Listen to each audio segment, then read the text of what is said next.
Alors on continue le sujet, on en arrive à la partie 3 qui concerne la classe joueur. Donc je vais lancer tout de suite la création de ma classe joueur. Rien à cocher de particulier, je pense à bien vérifier le nom qui est le bon ici. Et on me dit, alors question 1, que j'ajoute à mon projet une classe joueur représentée par un nom. Bien sûr je laisse mon private, hein, toujours, pas de raison de mettre ça autre. Et puis par deux chronos. Donc le premier qui correspondra à son record. Je vais tout de suite le créer par défaut, ça ne mange pas de pain. Et le deuxième qui correspondra à son temps actuel. Et item. Je vais le créer par défaut. Alors, je sais pas si c'est une bonne idée, on verra après si on le retire ou pas. On me demande ensuite d'ajouter un constructeur par défaut. Donc toujours la même chose. Nom de la classe, on renvoie rien. Et on veut que le nom de ce joueur soit égal à joueur X, où X est remplacé par le numéro du joueur créé. Ah, donc ça veut dire qu'il va falloir que je suive au fil de mon programme le nombre de joueurs créés, de sorte que le premier s'appelle joueur 1 et ainsi de suite. Alors la meilleure façon de faire ça, c'est de se faire une propriété statique ici, qui va être un compteur, hein, qu'on initialise à 0 et qui va simplement compter le nombre de joueurs créés au fil du programme. Et puis à chaque fois que je crée un joueur, bah, j'incrémente mon compteur. Ce qui fait que mon nom devient égal à joueur plus la valeur de ce compteur. Ensuite, on me dit que le record doit être généré dans l'intervalle 1 minute 25, 1 minute 30. Donc j'ai besoin de... Allez, on va le faire en deux temps pour pas trop vous perdre. On va créer un chrono début, un chrono min qui est égal à un nouveau chrono qui vaut 1 minute 25. On va faire la même chose pour un chrono max. Et puis du coup, bah, notre record, c'est égal pardon, on va pas faire de new, on va lui demander gentiment de se générer aléatoirement entre ses min et ses max. Donc là, bien sûr, j'utilise la méthode que j'ai fait dans la section précédente, hein. Et puis on me demande enfin que le temps actuel soit initialisé à 0, 0, 0. Donc mon temps actuel, je vais 7. Alors quand on le fait par défaut, il est en 1, 0, 0. Et ben je veux que ce soit en 0, 0, 0, donc je vais set ces minutes à 0, et évidemment j'ai pas fait mon mutateur, donc je vais tout de suite le faire. Alors vous voyez, vous pouvez deux façons de le faire, soit vous passez ici et vous cliquez ici, pour créer automatiquement dans la classe chrono, soit dans ma classe chrono, je vais être feignant, je vais aller dans Generate Getter and Setters, je vais tous les faire parce que j'ai pas envie de m'embêter, on va s'en servir plus tard. Les voilà tous créés, et puis bien sûr je fais toujours gaffe, hein, j'ai pas le droit de... Enfin, il faut que j'ajoute mes tests pour mes setters. Donc, j'ai pas le droit que la minute demandée soit inférieure à 0. J'ai pas le droit que la seconde demandée soit inférieure à 0 ou bien... Pardon, attendez, je fais des bêtises. C'est dans l'autre sens. C'est supérieur ou égal à 0. Je veux que ce soit supérieur ou égal à 0. Ici, je veux que ce soit supérieur ou égal à 0 et inférieur à 60. Et puis de la même façon, ici, je veux que ce soit supérieur ou égal à 0 et inférieur à 1000. Et là, on est bon, on a tous nos accessoires, tous nos mutateurs, ça va nous servir. Voilà, et donc maintenant mon set min marche. Donc là, on est bien d'accord que j'ai affecté la mémoire pour mes deux chronos, je l'ai fait ici.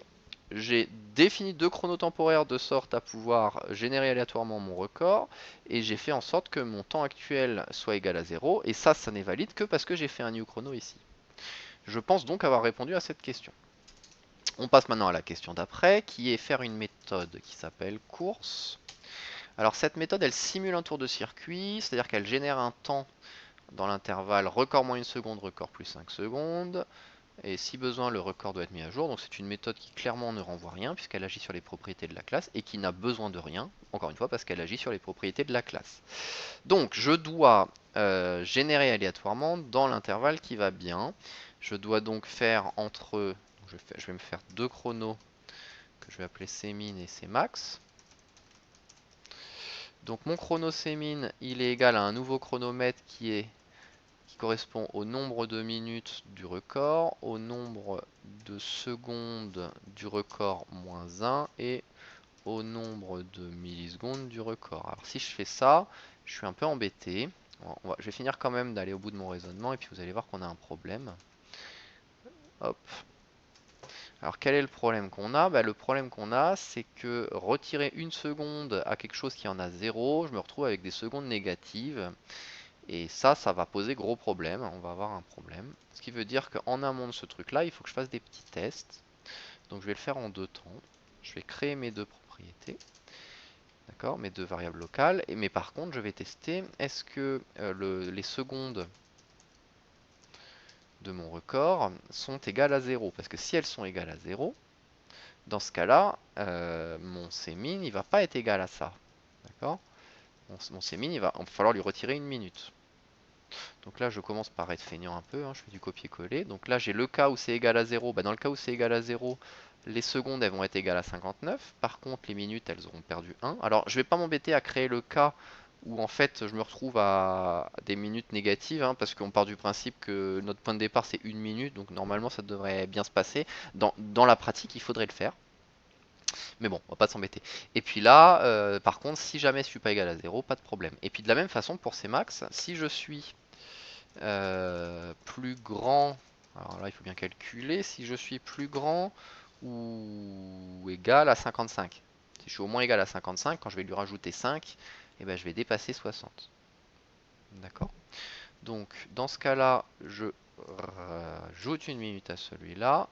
Et lui, ça va être égal à celui qu'on avait, moins 60. D'accord? Je passe en fait à la minute précédente. Attendez, je dis des bêtises ou pas? Oui, je dis des bêtises. Moins 55 pour m'en sortir. Et donc là, ça va être mon Cmax. Par contre, dans le cas contraire, eh bien, dans le cas contraire, touc, touc, touc, touc, touc, je reste à la même minute, je rajoute juste 5 secondes ici, et j'ai gagné. Ok, donc maintenant j'ai mon chronomin et j'ai mon chronomax et il me reste à créer un nombre aléatoire compris entre min et max. Bah ça je sais déjà faire puisque je l'ai fait dans la course, dans la classe précédente. Donc je vais simplement demander à mon record de générer un nombre aléatoire entre ses min et ses max. Et là j'ai fait la première partie de la question. La deuxième partie de la question c'est de faire en sorte que bah, si... pardon, attention, je suis en train de faire des bêtises là. C'est pas mon record, c'est mon temps actuel qui est égal à ça. Par contre, maintenant, si mon record il est plus grand que mon temps actuel, ou pris dans l'autre sens, si mon temps actuel est plus petit que mon record, ben, ça veut dire que mon record il doit changer. D'accord? Et du coup, je vais dire que mon record est égal à un nouveau chrono. Enfin, alors je vais le faire autrement. Je vais demander que les minutes de mon record soient égales aux minutes de mon temps actuel. Je vais demander que les secondes, oui, vous voyez venir, hein, que les secondes de mon record soient égales aux secondes de mon temps actuel et que les millisecondes de mon record soient égales aux millisecondes de mon temps actuel. Pourquoi il n'est pas d'accord? Parce que j'ai pas dû l'appeler comme ça. C'est un S minuscule.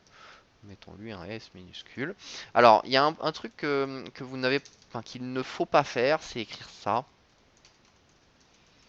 Parce que je vous rappelle, enfin ça, votre ordinateur il va être d'accord, mais en fait c'est pas ce que vous voulez. Si vous faites ça, vous dites que votre record et votre temps actuel, en fait ce sont deux flèches vers le même chrono.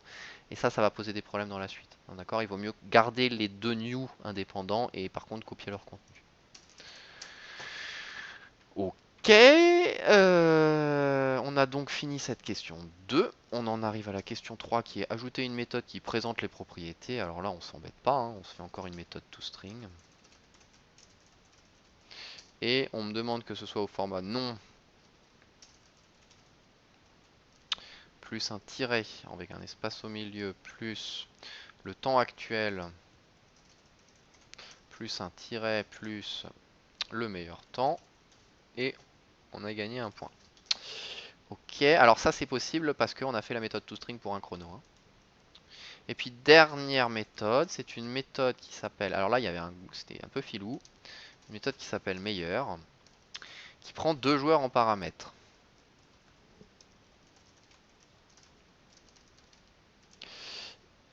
Hop, et qui renvoie celui qui a le meilleur record. Alors si ça renvoie celui qui a le meilleur record, déjà c'est une méthode qui renvoie un joueur. Alors là où c'était piégeux, c'est que bah, j'en ai déjà un de joueur puisque j'ai 10 si je fais une méthode classique. D'accord? Or là je lui en donne deux en paramètres. Donc en fait ce qu'il fallait lire, c'est qu'ici c'est une méthode forcément statique, parce que sinon ça n'aurait aucun sens de lui donner 2 joueurs en paramètres. D'accord? Donc du coup, bah alors par contre pour le contenu, bah en fait on va simplement se poser la question, est-ce que le record de J1 est plus petit?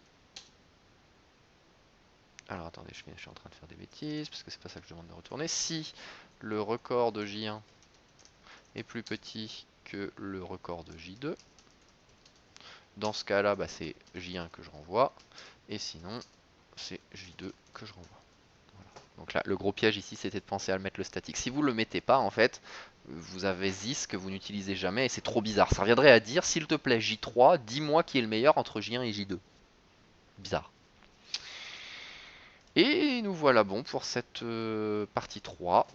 Donc dernière vidéo pour la dernière partie.